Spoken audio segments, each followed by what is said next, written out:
ভারত যখন জবাব দেওয়া শুরু করেছে, গোটা বিষয়টা একজন নাগরিক হিসেবে আপনি কি বলবেন? দেখুন, প্রথম কথা হচ্ছে পেহেলগাঁওয়ের আক্রমণের আগে ভারত এবং পাকিস্তান এই দুই সীমান্তে বা এলওসিতে শান্তি বা সিজ ফায়ার মেনটেন হচ্ছিল। পেহেলগাঁওয়ের মতো নারকীয় ঘটনা, কাপুরুষোচিত ঘটনা ঘটিয়ে পাকিস্তান এই শান্তিপূর্ণ অবস্থানকে নষ্ট করেছে। তারপর ভারত স্বাভাবিকভাবে অপারেশন সিন্দুরের মধ্য দিয়ে উগ্রপন্থীদের উপর হামলা করেছে। এই মুহূর্তে পাকিস্তান বা পাকিস্তানের যে রাজনৈতিক নেতৃত্ব আছে বা সেনাবাহিনী যারা আছে, তারা মানুষকে যথাযথ তাদের দেশের মানুষকে যথাযথ উত্তর দিতে না পেরে তারা ভারতীয় নিরীহ নাগরিকদের উপর আক্রমণ চালাচ্ছে। এটা গর্হিত অপরাধ বলে আমরা মনে করি। ভারত যেমন উগ্রপন্থীদের উপর হামলা করেছিল, কোনো পাকিস্তান সেনাবাহিনী তাদের এস্টাবলিশমেন্টের উপরে হামলা করেনি, করতে পারত। সব এস্টাবলিশমেন্টের খবরই পাশাপাশি দুই দেশের সেনাবাহিনীর কাছে থাকে। কিন্তু নাগরিকদের উপর হামলা, এটা কাপুরুষোচিত আক্রমণ এবং এটা পাকিস্তান করছে। এখনো পর্যন্ত পিআইবির দ্বারা যে প্রেস রিলিজ হয়েছে তাতে 15 জনের ক্ষয়ক্ষতি আমরা সামলেছি। এর পরিপ্রেক্ষিতে ভারত সরকার উত্তর দেবে। এই ভারত তো চুপ করে থাকার ভারত নয়, ভারত উত্তর দেবে এবং উত্তর দিচ্ছেও। আপনারা হয়তো খবর পাচ্ছেন, সরকার আধিকারিকভাবে যেহেতু কিছু বলেনি, আমার পক্ষে বলা সম্ভব নয়, তবে অনেক কিছুই ঘটছে এই মুহূর্তে পাকিস্তানে। আপনারা নিশ্চয়ই খবর পেয়েছেন, কখনো লাহোরে বিস্ফোরণ হচ্ছে, কোথাও কখনো অন্য জায়গায় বিস্ফোরণ হচ্ছে। আমি শুধু এটুকুই বলবো, দেখতে থাকুন, ভারতবর্ষের প্রধানমন্ত্রীর উপর ভরসা রাখুন। লস্করের যে মূল ঘাঁটি, যে ঘাঁটি গতকাল মাঝরাতে আর কি ঘুরিয়ে দেওয়া হয়েছে, সেখান থেকে যা যা স্যাটেলাইট ইমেজ পাওয়া গেছে এবং ভারতীয় সেনার তরফ থেকে গতকালই দেখানো হয়, তারপরেও পাকিস্তানের ডিফেন্স মিনিস্টার তিনি বলছেন ভারত প্রমাণ দিক, কিন্তু পাকিস্তান তিনি নিজে প্রমাণ দিতে পারছেন না। তিনি বলছেন সোশ্যাল মিডিয়া তাদের ভরসা। দেখুন, পাকিস্তানের অবস্থা হচ্ছে এখন দেউলিয়ার মতো। সেই দেশের আর্থিক অবস্থা কি বা আর্থিক পরিস্থিতি কি আপনারা সবাই জানেন। স্বাভাবিকভাবে সেই দেশ এখন সোশ্যাল মিডিয়াতে ভরসাতে চলছে। বেশ কয়েক বছর আগে, 1-2 বছর আগে হবে, বেশি দিন আগে নয়, লোকসভা ভোটের আগে নিশ্চয়ই আপনারা একটি চিত্র দেখেছিলেন যে মাননীয় প্রধানমন্ত্রী, সোশ্যাল মিডিয়াতে খুব ভাইরাল হয়েছিল, আমাদের মাননীয় প্রধানমন্ত্রী নরেন্দ্র মোদী চন্দ্রযান বা এই ধরনের উৎক্ষেপণের জন্য আমাদের বিজ্ঞানীদেরকে বাহবা দিচ্ছিলেন, একসাথে সব থেকে বেশি স্যাটেলাইট পাঠানোর জন্য।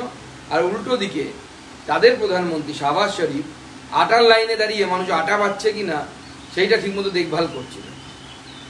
এই দেশ, যে দেশের পরিস্থিতি, সেই দেশ সোশ্যাল মিডিয়ার উপরই ভরসা করবে। ভারত কি মেরেছে, যে মার খায় সে তো আর বলবে না আমাকে উত্তম মধ্যম কেলিয়েছে, কিন্তু অপারেশনে সিন্দুরের নামে যা হয়েছে, যা কেলানি দেওয়া হয়েছে, তা সে পাকিস্তানিরা বুঝতে পারছে, পাকিস্তানের সেনাবাহিনীও বুঝতে পারছে।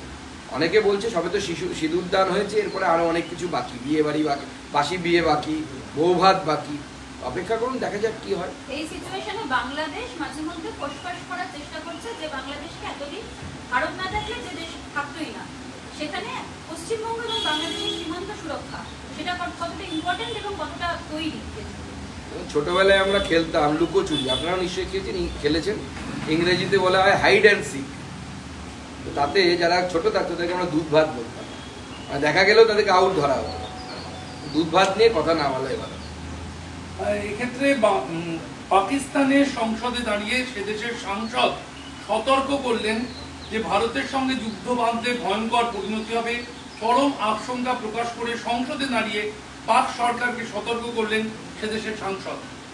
দেখুন, ভারত যুদ্ধ চায় না, ভারত সবসময় শান্তির পক্ষে। এবং দেখুন, আমি যে কথাটা প্রথমেই বললাম যে লাইন অফ কন্ট্রোল বা পাকিস্তানের সাথে যেখানে সীমানা আমাদের, রাজস্থান হোক বা গুজরাট হোক, সেখানে কিন্তু শান্তি বিরাজ করছিল, কোনো অসুবিধা ছিল না।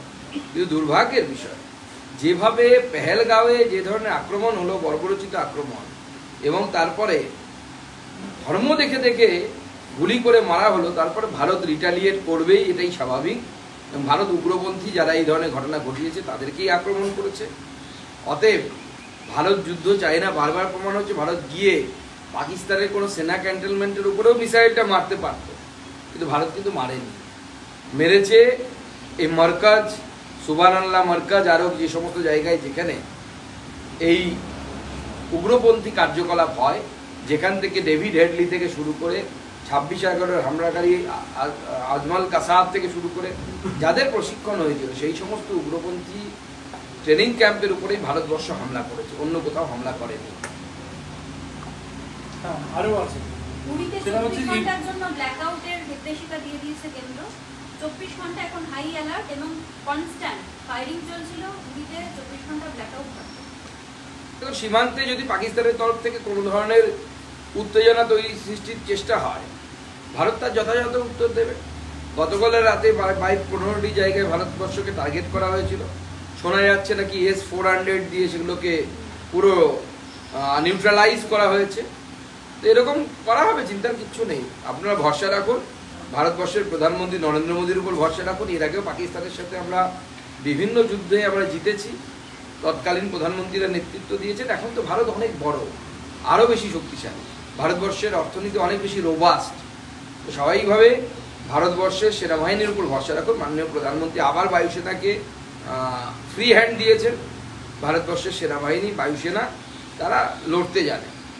দেশের প্রথম সারির বিরোধীরা তারা যখন ভারতীয় সেনাবাহিনীর পাশে দাঁড়াচ্ছেন, কিছু ক্ষেত্রে দেশের সরকারকে সমর্থন দিচ্ছেন, তখন কিছু কিছু মানুষ, আজ যেমন কবি সুমনকে পাওয়া গিয়েছে, এরকম অনেকে আছেন যারা এই সেনাবাহিনী, দেশের সরকার, আস্ফালন, হিন্দুত্ববাদ, সাম্রাজ্যবাদ ইত্যাদি নিয়ে অত্যন্ত চিন্তার মধ্যে রয়েছে। তাদের জন্য কি বলবেন? তিনি লিখছেন যে তার এই দেশে থাকতে ইচ্ছা করছে না, তার ঘৃণা হচ্ছে, তাহলে তিনি এই দেশে রয়েছেন কেন? এবং আমিও চাই না যে উনি এই দেশে থাকা, এই গালিগালাজ দিয়ে থাকুন। ওনার যদি থাকতে ইচ্ছে হয় কোনো আপত্তি নেই, ভারতবর্ষের নাগরিক। কিন্তু যে দেশে আমি থাকি সেই দেশে গালি দিয়ে থাকার থেকে সে দেশ ছেড়ে চলে যাওয়া ভালো। ওনার তো অনেকগুলো স্ত্রী এবং বিভিন্ন বিভিন্ন দেশের স্ত্রী, কেউ বিদেশি স্ত্রী, এখন বর্তমান স্ত্রী মনে লাস্ট যে স্ত্রী ছিল সেটা বাংলাদেশের স্ত্রী। স্বাভাবিক তিনি বাংলাদেশে যেতেই পারেন, কোনো অসুবিধা নেই।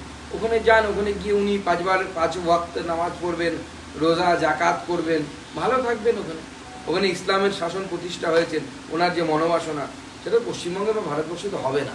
ওনার বেঁচে থাকা অবস্থায় তো হওয়ার কোনো চান্স আমি দেখতে পাচ্ছি। সুকান্তদা, যারা এই ধরনের পোস্ট করছেন সেটা সোশ্যাল মিডিয়াতে বিভিন্ন রকম ছড়াচ্ছেন, তার যেটাই পরিচয় হোক না কেন, সাংসদ হতে পারেন, সাংবাদিক হতে পারেন, গায়ক হতে পারেন, ভারতীয় সেনার সমালোচনা করে এই মুহূর্তে দেশদ্রোহিতা। আপনি কি মনে করেন যে ডিজিটাল স্ট্রাইক বা এদের অ্যাকাউন্ট ব্লক করা সেই রকম কোনো সিদ্ধান্ত? দেখুন, সরকার এই বিষয়ে সিদ্ধান্ত নেবে। আমার তো মনে হয় সেই রাজ্য সরকারকে সবার আগে এদের বিরুদ্ধে ব্যবস্থা নেওয়া উচিত। ল অ্যান্ড অর্ডার প্রিডমিনেন্টলি রাজ্যের অংশ। রাজ্য সরকার কি করছে, কেন এই ধরনের ঘটনা ঘটছে? আমি এই রাজ্য সরকার যদিও মুখে বলেছে তারা কেন্দ্র সরকারের পাশে দাঁড়াবে, আমি স্বাগত জানাচ্ছি মমতা বন্দ্যোপাধ্যায়ের বক্তব্যকে। কিন্তু আমি যদি কয়েকটা প্রশ্ন করতে চাই, যে পেহেলগাঁওয়ে যখন এই মারা হলো, জাত দেখে, ধর্ম দেখে যখন মারা হলো, কারা কারা হাসির রিয়াক্ট দিয়েছিল? অনেক রাজ্য সরকার তাদের বিরুদ্ধে ব্যবস্থা নিয়েছে। সোশ্যাল মিডিয়ায় যারা এই নারকীয় হত্যাকাণ্ডকে উল্লাস দেখিয়েছে, যারা এই নারকীয় হত্যাকাণ্ডে, আমাদের রাজ্য সরকার কেন ব্যবস্থা নেয়নি? কেন একজনকে অ্যারেস্ট করেনি? এখনো পর্যন্ত কজন পাকিস্তানি নাগরিক এই রাজ্যে অ্যারেস্ট হলেন কোনো হিসেব নেই। অন্যান্য রাজ্য সরকার, আমাদের বিরোধী রাজ্য সরকাররাও কিন্তু অ্যাক্টিভলি কাজ করছে, কিন্তু মমতা বন্দ্যোপাধ্যায়ের কোনো অ্যাক্টিভিটি দেখতে পাচ্ছি না। অদ্ভুতভাবে এই রাজ্যে যারা সোশ্যাল মিডিয়ায় নিজেদেরকে বুদ্ধিজীবী হিসেবে পরিচিতি দেবার জন্য বা আরও বুদ্ধিজীবী প্রমাণ করার জন্য, বড় বড় বুদ্ধিজীবী প্রমাণ করার জন্য যারা এই ধরনের পোস্ট করছেন, তাদের বিরুদ্ধে রাজ্য সরকারের কোনো হেলদোল নেই। তো অবাক করছে আমাদেরকে। মানে রাজ্য সরকার কার পক্ষে, আমাদের পক্ষে না অন্য কারো পক্ষে? যুদ্ধের ফাঁকেও 26-এর নির্বাচন আছে, সেই নির্বাচনের জন্য তৃণমূলের তরফ থেকে কমিটি দলবদল বিভিন্ন রকম স্ট্র্যাটেজি তারা তৈরি করেছেন। আগামী কিছুদিনের মধ্যেই তৃণমূলের কমিটি চেঞ্জ হবে। আপনাদের দল বিজেপি কতটা প্রস্তুত এবং কার্যকর্তাদের নিয়ে আপনাদের সামনের দিকে কোনো রকম কোনো কর্মসূচির পরিকল্পনা কোনো কিছু শুরু করেছেন? দেখুন, কর্মসূচি তো আমি গতকালই ঘোষণা করেছি। আজ আমাদের প্রত্যেক মণ্ডলে মণ্ডলে মন্দিরে যাওয়া আছে। আগামী দিনে আমরা মুর্শিদাবাদ চলো তার প্রস্তুতি নিচ্ছি। কলকাতা থেকে বাইক র্যালি করে মুর্শিদাবাদে আমাদের যুবক যুবতীরা তারা যাবে বাইক র্যালির মধ্য দিয়ে, এবং তারপরে মুর্শিদাবাদে গিয়ে একটি বড় সভা হবে। এবং এরপরে আমরা প্রতি ব্লকে এই যে মুর্শিদাবাদ কাণ্ড এবং তার সাথে চাকরি চুরি, এই দুটো ইস্যু নিয়ে আমরা প্রতি ব্লকে অবস্থান বিক্ষোভ আগামী দিনে করব। আর ভারতীয় জনতা পার্টির সাংগঠনিক পর্ব তো শুরু হয়ে গেছে, আপনারা জানেন। আমরা বুথ, মণ্ডল, জেলা এগুলো সব তৈরি করছি। রাজ্যও আগামী দিনে ঘোষণা হয়ে গেলে রাজ্যও তৈরি হবে। শাসক দল বারবার করে দিলীপ ঘোষ পরবর্তী জায়গায় বা তার আগেও আপনাদের ঘরোয়া কুন্দল নিয়ে প্রশ্ন তোলেন যে বঙ্গ বিজেপি তো নিজেরাই লড়তে ব্যস্ত থাকে, আমাদের বিরুদ্ধে কি করে লড়বে, সে বিষয়ে কিছু বলতে চান? দেখুন, আমাদের মধ্যে কোনো লড়াই নেই। আমি বরাবরই বলেছি মতের অমিল থাকতেই পারে, মনের অমিল যেন না। মনের অমিল নেই, মমতা বন্দ্যোপাধ্যায়কে সরাতে হবে এই নিয়ে বিজেপির কোনো নেতার মধ্যে কোনো দ্বিধা বা দ্বন্দ্ব আমি এখনো পর্যন্ত দেখতে পাইনি। মমতা বন্দ্যোপাধ্যায়কে সরাতেই হবে।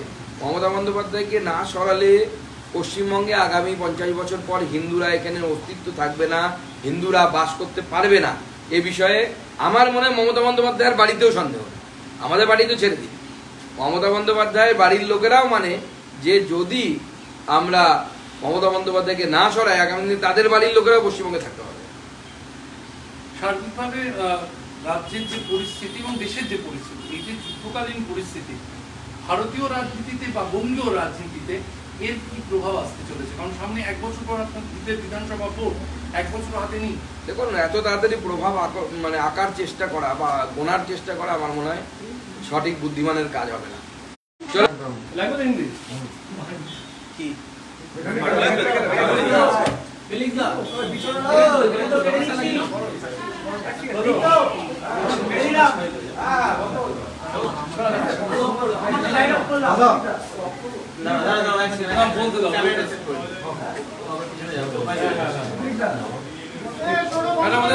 লাইট ইমব্যালেন্স হবে বোধহয়।